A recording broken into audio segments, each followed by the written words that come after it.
दर्शकवृन्द नमस्कार। केन्द्रबिन्दु अनलाइन टिभीबाट हरेक दिन बेलुका प्रसारण हुने केन्द्रबिन्दु न्यूजमा तपाईं सम्पूर्णलाई स्वागत गर्न चाहन्छु। म छु सिमरन स्याङ्बो तामाङ। केन्द्रबिन्दु न्यूजमा हामी दिनभरिका टप 5 खोजमूलक तथा महत्त्वपूर्ण समाचारहरू सम्प्रेषण गर्ने गर्छौं। सुरु गरौं आजका समाचारहरूका प्रमुख शीर्षकहरूबाट।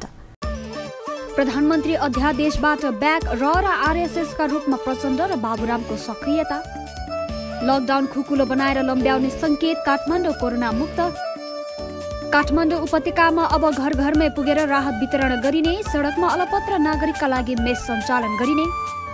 महाकाली तरेर नेपाल आइपुगे 100 नेपाली, 1000 भन्दा बढी नेपाली क्वारेन्टाइनमै। र युरोपमा पहिलो पटक कोरोना भाइरस विरुद्धको भ्याक्सिन मान्छेमा प्रयोग। दर्शकवृन्द, कोरोना भाइरसबाट निको हुनेहरूको संख्या 7,51,000 नाघेको छ। चीनको वुहानबाट सुरु भएको कोरोनाको महामारी यति बेला युरोप केन्द्रित बनिरहेको छ। यसैबीच युरोपमै पहिलो पटक मान्छेमा कोरोना विरुद्धको भ्याक्सिन प्रयोग सुरु भएको छ। हेरौं पूरा समाचार। युरोपमै पहिलो पटक कोरोना भाइरस विरुद्ध भ्याक्सिन मान्छेमा प्रयोग गरिएको छ। अहिले 2 जना स्वयंसेवक एलिसा र ग्रानाटोलाई भ्याक्सिन दिइएको भए तापनि सुरुवाती चरणमा 800 जनालाई भ्याक्सिन दिने तयारी गरिएको छ। भ्याक्सिन दिँदा कुन व्यक्तिलाई कुन भ्याक्सिन दिइएको भन्ने कुरा बिरामीलाई थाहा नदिइने र चिकित्सकलाई मात्र थाहा हुने जनाएको छ। त्यसो त आधालाई कोभिड-19 भ्याक्सिन दिइनेछ भने आधालाई मेनिजाइटिसबाट रोक्ने भ्याक्सिन दिइनेछ। यो भ्याक्सिन प्रिक्लिनिकल रिसर्चका लागि हेन्नर इन्स्टिच्युटका भ्याक्सिनोलोजीका प्राध्यापक साराह गिल्बर्ट नेतृत्वले 3 महिना लगाएर तयार पारेको हो। प्राध्यापक गिल्बर्ट यो भ्याक्सिनले काम गर्छ भन्नेमा उनी ज्यादा आशावादी छन्। कोरोना संक्रमित व्यक्तिको संख्यामा हुने घटबढले यो भ्याक्सिनको प्रभावकारिता थाहा हुने बताइएको छ। चीनको वुहानबाट सुरु भएको कोरोना भाइरसको महामारी अहिले युरोप केन्द्रित बनिरहेको छ। भाइरसको संक्रमणबाट युरोपमा मात्रै 1,14,000 को ज्यान गइसकेको छ भने 11,93,000 भन्दा बढी संक्रमित भएका छन्। कोरोना भाइरसको संक्रमणबाट विश्वभर 1,91,000 भन्दा बढीको ज्यान गइसकेको छ भने 27,26,000 भन्दा बढी संक्रमित भएका छन्। संक्रमित मध्ये 7,50,000 भन्दा बढी निको भएर घर फर्किएका छन्। निको हुनेमा स्कटल्यान्डकी 3 साताकी शिशु पनि रहेकी छन्। ट्रेसी म्याग्वायरे 3 साताको छोरी कोरोना भाइरसको संक्रमणबाट निको भएकी हुन्। छोरी निकै स्वस्थ देखिएकाले आफू सुरुमा कोरोना भाइरस संक्रमण भएको पत्याउनै नसकेको उनले बताइन्। अहिले उनी छोरीलाई घरमा लिएर घर फर्किसकेकी छिन्। कोरोना भाइरस रोकथाम तथा नियन्त्रणका लागि सरकारले लकडाउन घोषणा गरेसँगै महाकाली पारी हजारौं नेपाली अलपत्र परेका छन्। तीमध्ये कतिपय भने महाकाली तरेरै नेपाल आएका छन्। भारतीय क्वारेन्टाइनमा रहेका 1000 भन्दा बढी नेपालीले उचित बसोबासको माग गरेका छन्। हेरौं यसै विषयमा तयार पारिएको यो रिपोर्ट। भारतीय क्वारेन्टाइनमा बसोबासको उचित प्रबन्ध नहुँदा 100 नेपाली महाकाली नदी तरेर नेपाल आइसकेका छन्। कोही महाकाली नदीमा पौडी खेलेर नेपाल प्रवेश गरिरहेका छन् भने कोही ट्युब मार्फत 1000 भारतीय रुपियाँ तिरेर समेत नेपाल आइरहेका छन्। ट्युब तरेर भारतबाट आएका उनीहरूलाई स्वास्थ्य चेक जाँचपछि महेन्द्र नमुना मावि खलङ्गाको क्वारेन्टाइनमा राखिएको छ। उता भारतीय बजार झुलाघाटमा 250 जना र धारचुलाका विभिन्न ठाउँमा 1000 भन्दा बढी नेपाली क्वारेन्टाइनमै बसेका छन्। नेपाल भारत लकडाउनपछि लेकमको लालीदेखि ब्यासको दुमलिङ नाका भएर नेपालीहरू घर फर्किरहेका छन्। भारतबाट आउने नेपालीलाई अवैध रूपमा छिर्न नदिन ठूलो संख्यामा सुरक्षाकर्मी परिचालन भए पनि आउने क्रम भने रोकिएको छैन। जिल्ला प्रहरी कार्यालय दार्चुलाका प्रहरी नायब उपरीक्षक डीएसपी दिपेन्द्र बहादुर शाही नेपालतिरका ट्युबहरू प्रहरीले नियन्त्रणमा राखेर बन्द गरेको भए पनि भारततिरबाट रोक नलगाउँदा समस्या भएको बताउँछन्।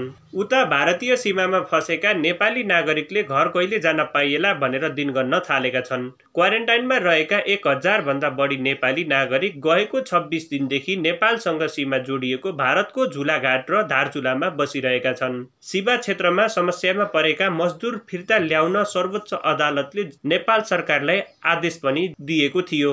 भारतीय सीमा क्षेत्रमा क्वारेन्टाइनमा बसेका ती नेपाली मजदुरले सर्वोच्च अदालतको आदेशपछि घर जान पाउने आशा गरेको भए पनि त्यो पूरा हुन सकेन। आफूहरू निकै समस्यामा परेकाले सबैले सहयोग गरेर घर जाने बाटो खोलिदिनुपर्ने बैतडीको पुचौडी नगरपालिका घर भएका नवीन बोहराले बताए। भारतले नेपाली मजदुरलाई व्यवस्थित क्वारेन्टाइनमा राखेको भने पनि मन्दिरका धर्मशाला र विद्यालयका कोठाहरूमा कोचाकोच गरेर राखेको झुलाघाटमा रहेका दीर्घराज जोशीले गुनासो गरे। आफू भारतीय क्वारेन्टाइनमा बसेको 26 दिन भएको बताउँदै जोशीले खानेपानी शौचालय खान बस्नको समेत उचित व्यवस्था नभएको गुनासो पोखे। स्वदेश फर्किन पाए 1 महिना भने पनि क्वारेन्टाइनमा बस्न तयार भएको मजदुरहरूले बताएका छन्। सीमा क्षेत्रमा रहेका नेपाली मजदुरलाई बसोबासको प्रबन्ध मिलाउन भारतको स्थानीय प्रशासनलाई अनुरोध गरिएको बैतडीका सहायक प्रमुख जिल्ला अधिकारी लोकेन्द्र सिंह नेगीको भनाइ छ। लामो समयसम्म अव्यवस्थित रूपमा हुल कोचिएर बस्दा सरुवा रोगको जोखिम बढ्दै गएको छ। यी क्वारेन्टाइनमा रहेका नेपाली नागरिकलाई स्वदेश फर्काउन नेपाल सरकारका तर्फबाट स्थानीय प्रशासनमा कुनै परिपत्र नआएको प्रमुख जिल्ला अधिकारी आनन्द पौडेलले जानकारी दिए। भारतसँग सीमा जोडिएका क्षेत्रमा सरकारले थप कडाई गर्दै लगेको छ। भारतबाट नेपाल भित्रिएका व्यक्तिमा कोभिड-19 को संक्रमण देखिएपछि निगरानी बढाइएको छ।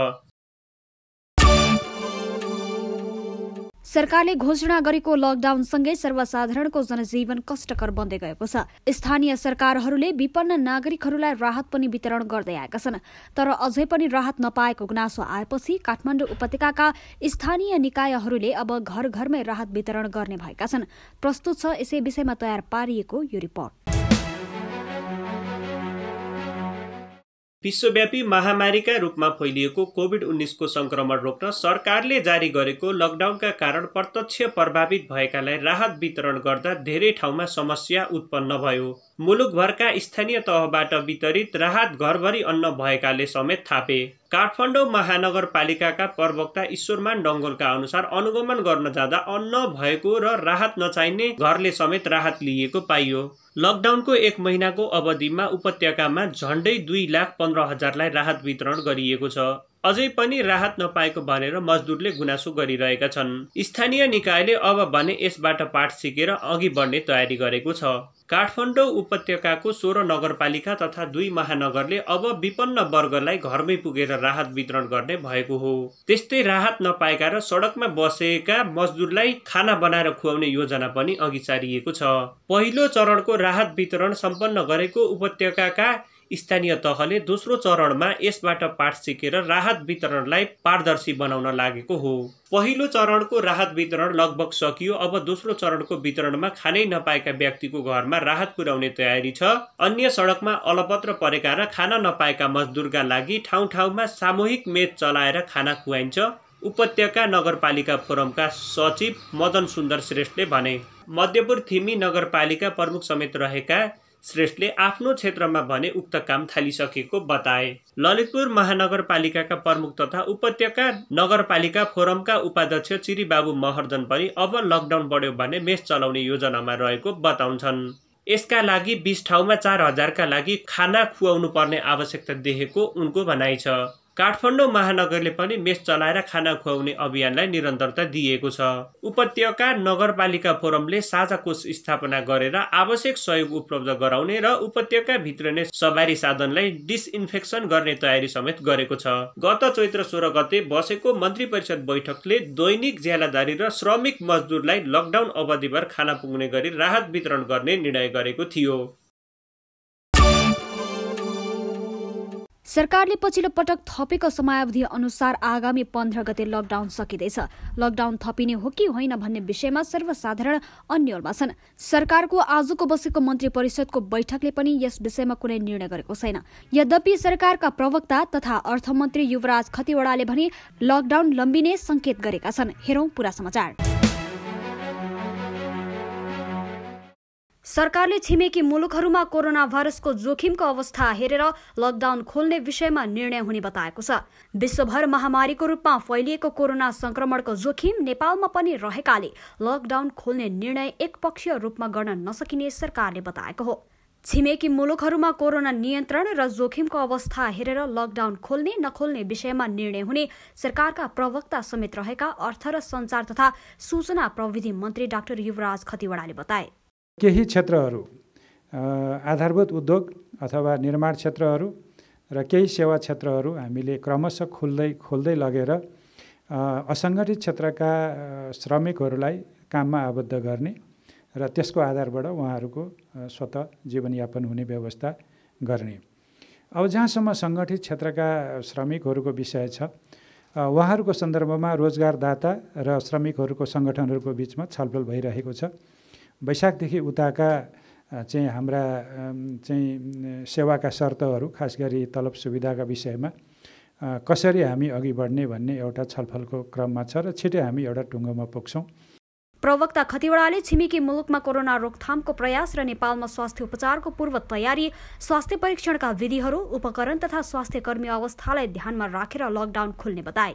नागरिकहरूमा कोरोनाप्रति चेतनाको विकास कतिको भएको भन्ने कुराले पनि प्रभाव पार्ने उल्लेख गर्दै उनले जोखिम मुक्त छौं भन्ने भएपछि मात्रै खोल्ने निर्णय हुने बताए। प्रवक्ता खतिवड़ाले असङ्गठित क्षेत्रमा कार्यरत श्रमिकहरूलाई काममा आबद्ध गर्न आधारभूत उद्योग, विकास निर्माणका काम र केही सेवा क्षेत्रहरू खुल्ला गर्ने तयारी सरकारले गरेको पनि बताए। केही उद्योग र केही सेवा क्षेत्रलाई क्रमशः खुलाउँदै असङ्गठित क्षेत्रका मजदुरलाई जोड्दै लगिने सरकारको तयारी छ। सङ्गठित क्षेत्रमा भने रोजगारदाता र श्रमिकका विषयमा छलफल चलिरहेकाले छिट्टै टुङ्गोमा पुग्ने अर्थमन्त्री खतिवड़ाले बताए। श्रमिकको दैनिकीमा धेरै असर नपर्ने, उद्योग धन्दा पनि ध्वस्त नहुने र सरकारले पनि असीमित दायित्व बोक्नु नपर्ने गरी कार्यक्रम अघि बढाउन लागेको उनले बताए। यसैबीच कोरोना भाइरसबाट संक्रमित भई काठमाडौँ उपत्यकामा उपचाररत सबैजना निको भएर घर फर्किएका छन्। पाटन अस्पतालमा उपचाररत पेप्सिकोलाका 58 वर्षीय पुरुष र 81 वर्षीय महिला उपचारपछि निको भएर घर फर्किएसँगै काठमाडौँमा उपचाररत सबैजना निको भएका हुन्। यसअघि वैशाख 6 गते नेपालको दोस्रो कोरोना संक्रमित प्रसिद्धि श्रेष्ठ निको भएर डिस्चार्ज भएकी थिइन्। चैत्र 10 गते कोरोना पुष्टि भएकी उनी कतारको दोहा हुँदै नेपाल आएकी थिइन्। तेस्रो संक्रमित धादिङका 32 वर्षीय उरबहादुर तामाङ पनि गत 11 गते शुक्रराज ट्रपिकल तथा सरुवा रोग अस्पतालमै उपचार गरी निको भएर घर फर्किएका थिए। यूएईबाट गत चैत्र 6 गते नेपाल आएका तामाङ चैत्र 10 गते कोरोनाको लक्षण देखिएपछि आइसोलेसनमा भर्ना भएका थिए। नेपालको पहिलो संक्रमित युवा पनि काठमाडौँमा उपचार गरी निको भएर फर्किएका छन्। यो समाचार तयार पार्दासम्म नेपालमा 48 संक्रमित देखिएकामा 10 जना निको भएर घर फर्किसकेका छन् भने 38 जनाको विभिन्न अस्पतालहरूमा उपचार भइरहेको छ। उनीहरूको स्वास्थ्य अवस्था सामान्य रहेको स्वास्थ्य तथा जनसङ्ख्या मन्त्रालयले जनाएको छ। दर्शकवृन्द, अब आजको टप 1 न्यूजको पालो। कोरोना कहरका बीच नेपालमा राजनैतिक तरंग छाएको छ। प्रधानमन्त्री केपी शर्मा ओलीले 2 अध्यादेश ल्याएपछि एकाएक तरंगित नेपाली राजनीतिले मधेसवादी 2 दललाई एकता गरायो। तर आज प्रधानमन्त्री ओली आफैले दुवै अध्यादेश फिर्ता लिएका छन्। हेरौं यसै विषयमा तयार पारिएको यो विशेष रिपोर्ट। प्रधानमन्त्री केपी शर्मा ओली अन्ततः आफैले ल्याएको राजनीतिक दल र संवैधानिक परिषद सम्बन्धी अध्यादेश फिर्ता गर्न बाध्य भएका छन्। अध्यादेश फिर्ता गराउन सर्वसाधारण विपक्षीदेखि सत्तारूढ दल नेकपाकै सचिवालय सदस्यहरू र अर्का अध्यक्ष पुष्पकमल दाहाल प्रचण्ड समेतको अर्थपूर्ण भूमिका रहेको थियो। भाँचिने तर नलत्रिने स्वभावका प्रधानमन्त्री ओली यसपटक भने लत्रिन बाध्य भए, किनभने उनी भाँचिरा पार्टी नै भाँचिन सक्ने अवस्था सृजना भइसकेको थियो। ओली सुरुदेखि नै उपेन्द्र यादव नेतृत्वको समाजवादी पार्टीलाई कमजोर पार्न चाहन्थे, किनभने उपेन्द्रले सरकारमा बसेर प्रचण्डलाई सघाइरहेको र सरकारलाई अप्ठ्यारो पार्ने गरेको ओलीको बुझाइ थियो। विश्लेषकहरू भन्छन् आफ्ना मन्त्रीबाट भन्न नसकेका कतिपय एजेन्डा उपेन्द्रबाट भनाउने गर्थे प्रचण्ड। उपेन्द्रलाई बिना कारण सरकारबाट गलत्याइनुलाई यसैको परिणाम मान्न सकिन्छ।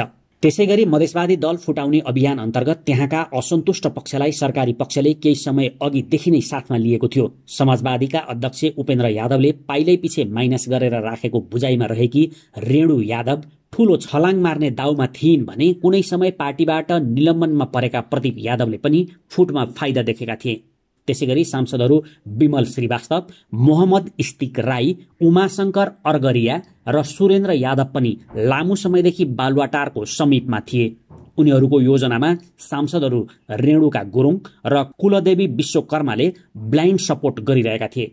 स्रोत भन्छ यही अवस्थाको पहिलो निशानी थियो अध्यादेश। यद्यपि प्रधानमन्त्रीले अध्यादेश ल्याउनुको मूल मकसद भने आफै बलियो भएर बस्ने रहेको पनि जानकारहरू बताउँछन्। समाजवादी फुटाउनका लागि आवश्यक वातावरण बनाउन ओली अध्यादेश जारी गर्नेदेखि सांसद उठाउने, राख्ने व्यवस्था गर्ने र उनीहरूको मनोकांक्षा पूरा गर्ने अभियानमा थिए। ओलीलाई यो सबै गर्न सघाउनेहरूमा सूर्य चिन्ह लिएर चुनाव जितेका तथा हाल क्याबिनेटमा रहेका मन्त्री हृदेश त्रिपाठी अग्रपंक्तिमा थिए। रेणुलाई 2 नम्बर प्रदेशको मुख्यमन्त्री र हृदेश ब्रजेशलाई अर्को नयाँ पार्टीको स्थापना गरेर शक्तिशाली बनाइदिने ललिपप सरकारी पक्षले खुवाएर राखेको स्रोतको बुझाइ छ। तर नेकपाका अर्का अध्यक्ष प्रचण्ड भने मधेसवादी दलहरू समाजवादी र राजपालाई जोड्ने कार्यमा सक्रिय रहे। यद्यपि दुई मधेसवादी दलबीच मध्यरातमा भएको सहमतिको मुख्य निर्देशन भारतीय दूतावासबाट आएको थियो भन्ने कुरा घाम जत्तिकै छर्लङ्ग छ। प्रधानमन्त्री केपी शर्मा ओलीले पार्टी र आफ्नै क्याबिनेटका सदस्यहरूलाई माइनस गरेर विदेशी एजेन्सीहरूको बलमा अध्यादेश ल्याएको स्रोतको दाबी रहेको छ। यद्यपि अध्यादेशले मधेसवादी दल नै छिन्न भिन्न हुने अवस्था सिर्जना भएपछि भने विदेशी एजेन्सीले हात झिकेको पनि सोही स्रोतको भनाइरहेको छ। यतिन्जेल केन्द्रबिन्दु न्युज हेरेर साथ दिनु भएकोमा तपाईँ सम्पूर्णलाई धेरै धेरै धन्यवाद। भोलि पुनः यही समयमा आउने बाचा गर्दै छुटिन चाहन्छु। नमस्ते। केन्द्रबिन्दु न्युज हेर्दै गर्नुहोला र नयाँ अपडेटका लागि केन्द्रबिन्दु च्यानललाई लाइक, कमेन्ट र सब्स्क्राइब गर्न नबिर्सिनुहोला।